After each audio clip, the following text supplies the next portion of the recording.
কবরও আছে, ওনারাও এখানে শায়িত আছেন। তাদের সকলের কবর আমি আজকে জিয়ারত করলাম। আমি অত্যন্ত নিজেকে গর্ব বোধ করছি যে আমি আজকে ওনার চাচার কবরটা জিয়ারত করতে পেরেছি। এখানে উপস্থিত গোত্রী ইউনিয়নের সকল পর্যায়ের নেতৃবৃন্দ, আমি যার বাড়িতে আজকে আমরা সকলে সমবেত হয়েছি, এই এলাকার জনপ্রিয় সাবেক চেয়ারম্যান চয়ন ভাই, উপস্থিত আমাদের সালতা এবং নগরকান্দা উপজেলার নেতৃবৃন্দ, আমার সামনে উপস্থিত মুরব্বিয়ান, সকল পর্যায়ের নেতৃবৃন্দ, ফরিদপুর জেলা বিএনপি থেকে আগত আমাদের টুলু ভাই এবং আরো অনেকে, রিজু আসছে আর অনেকে আসছে, সাগর এসছে, অনেকে আসছে। তো সবাইকে আমার পক্ষ থেকে শুভেচ্ছা এবং অভিনন্দন জানাচ্ছি।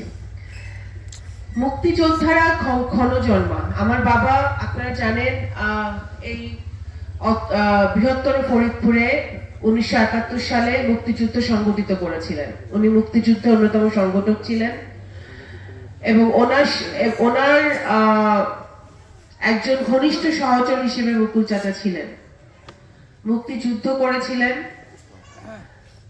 ওনাদের সমসাময়িক আরো যারা অনেকে আমাদের মাঝে আজকে নেই, যেমন গিয়াস মন্ডল চাচা, কালা মোল্লা, টুলু মোল্লা, বদিউজ্জামান কাকা, মালিক মোল্লা, অনেকেই কিন্তু একই সাথে তারা একই মানে পথ চলেছে, একই সাথে অনেক দিন মুক্তিযুদ্ধের সময়, মুক্তিযুদ্ধ পরবর্তী সময় এই ফরিদপুরের গঠন করতে গিয়ে নগরকান্দা সালতায় ওনারা একসাথে কাজ করেছেন, নির্বাচন করেছেন।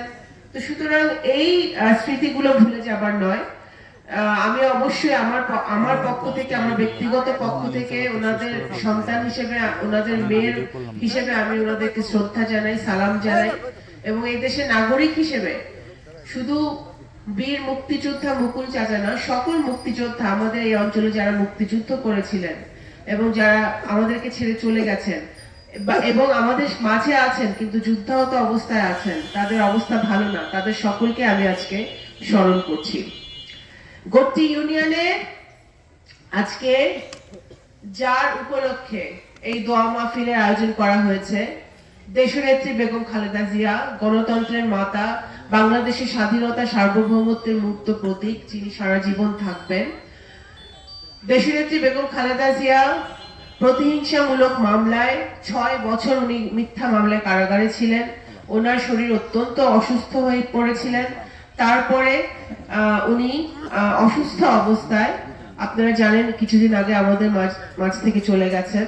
উনি সাবেক প্রধানমন্ত্রী ছিলেন, উনি বাংলাদেশ জাতীয়তাবাদী দলের চেয়ারপারসন ছিলেন, উনি এদেশে স্বৈরতন্ত্রের বিরুদ্ধে, গণতন্ত্র প্রতিষ্ঠায়, ফ্যাসিবাদের বিরুদ্ধে আন্দোলনে উনি সব সময় অগ্রণী ভূমিকা পালন করেছিলেন।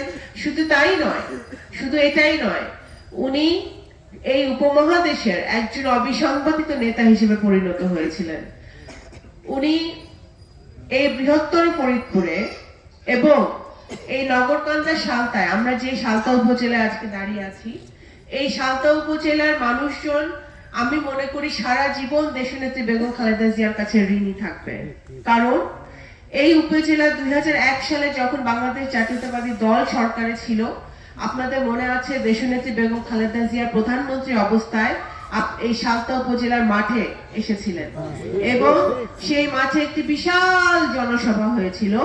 আমাদের এখানে যারা উপস্থিত আছেন, মনে আপনারা সকলেই এখানে ওই মাঠে উপস্থিত ছিলেন সেদিন।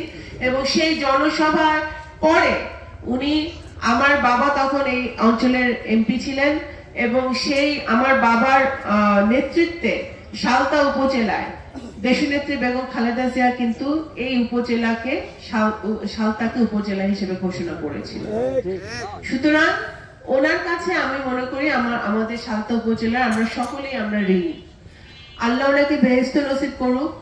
ওনার সাথে আমার সম্পর্ক অত্যন্ত ভালো, বলবো কি, উনি মাতৃতুল্য ছিলেন আমার, এবং আমাকে উনি সব রকম ভাবে আমার বাবার মৃত্যুর পরে উনি সহযোগিতা করেছেন।